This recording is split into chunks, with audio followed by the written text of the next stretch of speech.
È da un po' di anni che è sul mercato, ma continua a essere una delle più vendute. Renegade, in questo caso 4xe plug-in AVD. Adesso la vediamo insieme su Terzo Garage.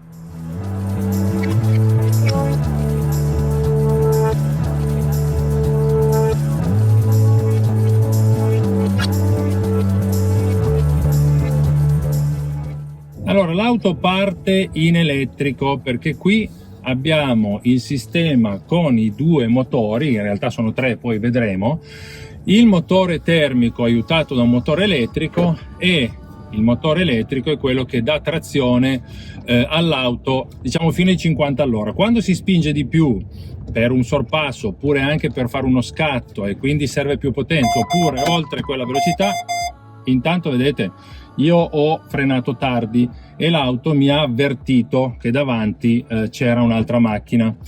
Avrebbe frenato anche da sola nel caso in cui io non lo avessi fatto, perché qui tra gli ADAS abbiamo la frenata automatica.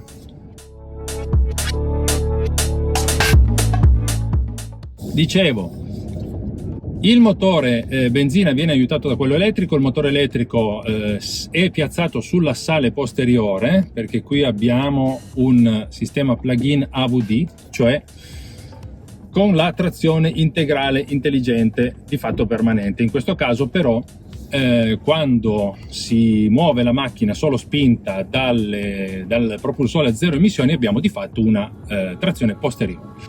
Oltre i 50 all'ora, e anche quando spingo di più per avere maggior potenza, entra il motore termico.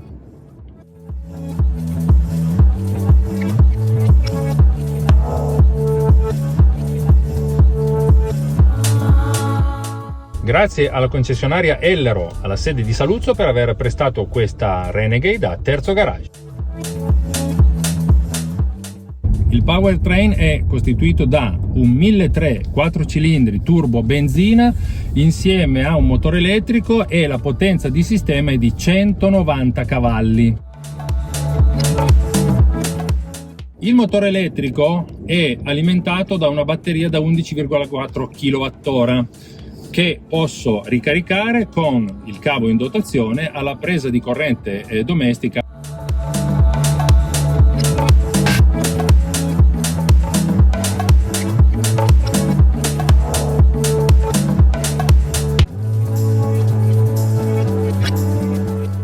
Abbiamo un consumo di 1,8 litri per 100 km quando abbiamo la batteria completamente carica. Invece i consumi ovviamente aumentano quando la batteria è scarica e arriviamo a 7 litri per 100 km. Come facciamo a ottimizzare i consumi stessi? Qua possiamo usare tre modalità. C'è la modalità solo elettrica, una cinquantina di chilometri di autonomia, modalità ibrida con cui in automatico, grazie all'elettronica, l'auto combina nel miglior modo possibile l'azione dei due motori, e poi c'è la modalità e-save, cioè quella grazie alla quale con il motore termico io preservo la batteria, in quel caso ovviamente consumo di più.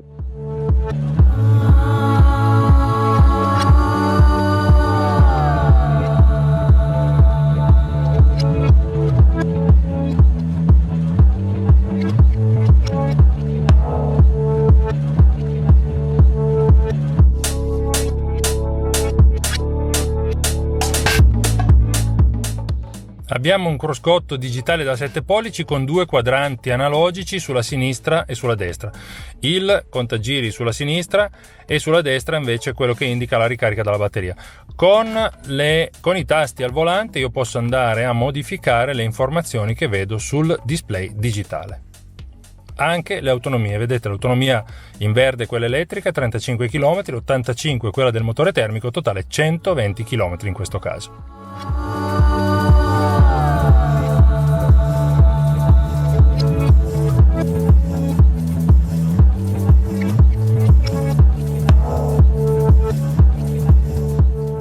Il sistema touchscreen è un 8 pollici e 4 con il software Uconnect, e questa è la videata di gestione della parte ibrida. Abbiamo davvero un sacco di informazioni. Adesso quando andremo a scendere, perché qui c'è una discesa, vedremo come la batteria venga ricaricata.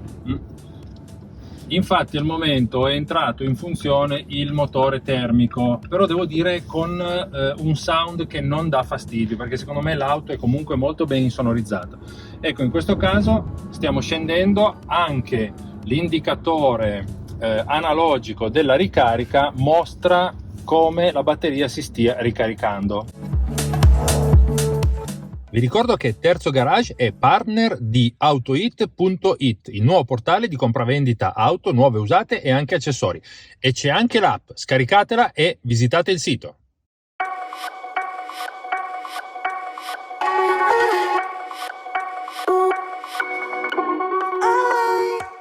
A proposito di città, nel traffico cittadino il fatto di avere un motore elettrico che garantisce coppia subito consente di togliersi velocemente dagli ingombri oppure di scattare molto veloce al semaforo.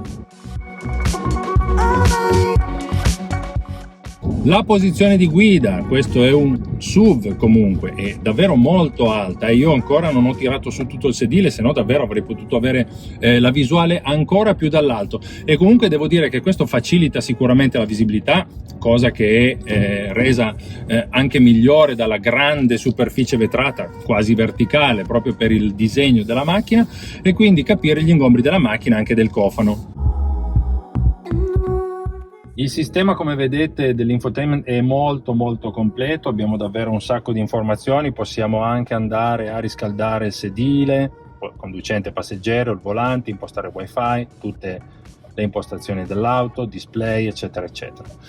Il navigatore, eccolo qui, che è abbastanza reattivo, ok, comunque si vede molto bene su questo.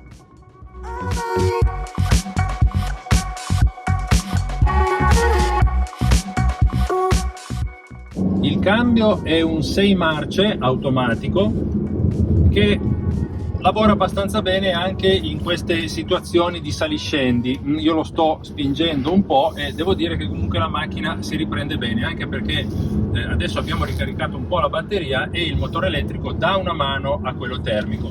Ripeto, non ci sono grandi rumori in abitacolo, questo contribuisce al comfort di guida, e anche nelle curve più strette il rollio è, direi, molto contenuto. Il secondo motore elettrico è collegato al motore a benzina, ma non alle ruote, così funziona da generatore per ricaricare la batteria quando serve. Allora, sarà per i nostalgici, ma qui c'è una presa AUX, cioè io posso arrivare col cavetto audio e trasmettere, ad esempio, da un vecchio MP3, addirittura da un lettore CD, tutte le mie fonti audio, una cosa che è davvero difficile trovare, forse superata, ma a me piace.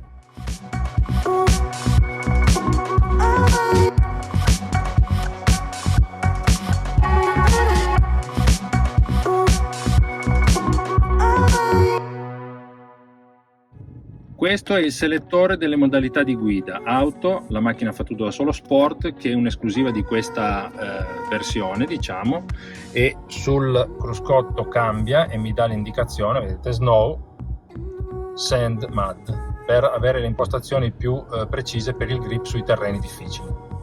18 cm di altezza, la possibilità di regolare appunto le modalità di guida per andare ad avere quella migliore per affrontare tutti i terreni.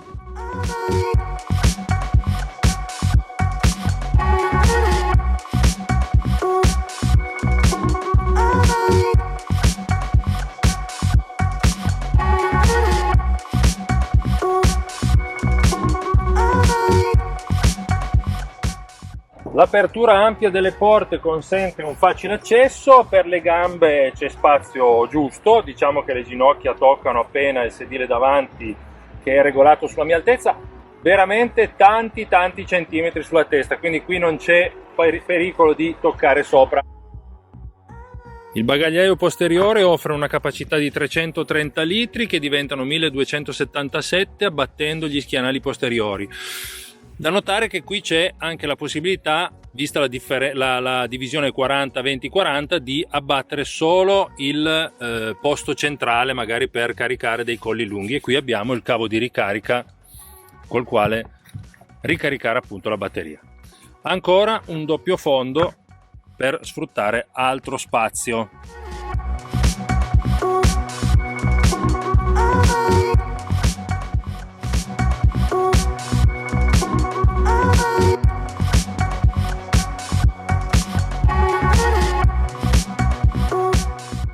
anche con la Renegade plugin 4xe è tutto. Spero il video vi sia piaciuto, lasciate un like, magari iscrivetevi al canale. Ciao, buoni chilometri a tutti!